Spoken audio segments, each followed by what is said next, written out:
Hi guys, good afternoon. Dito is 12:30.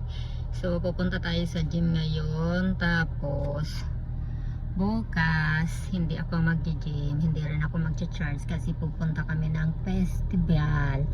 Manonood kami doon ng festival, tapos may banda doon, tapos maraming mabibiling pagkain doon. So ayan yung gagawin namin bukas, Saturday. So no charge muna bukas kasi kakain ako doon ng mga masasarap na pagkain, iba-ibang pagkain nandoon. Tapos may banda, I think 12 yata ang umpisa doon. So bumili na ng ticket yung asawa ko sa online kasi may entrance. Tapos bukas meron din doon, makakabili ka rin doon ng alak, andoon yung mga iba-ibang Pilipinong pagkain, tapos may banda doon.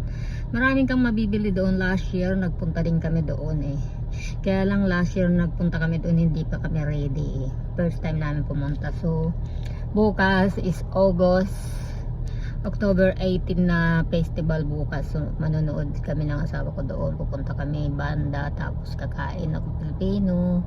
Pwede ka rin bumili ng alak doon. So ayan guys, ang update natin ngayon. So tara, let's go, punta tayo ng gym. So bukas marami na naman akong video yan bukas kasi may banda doon. So see you bukas sa sa festival. Okay guys, bye guys, punta na ako ng gym ngayon.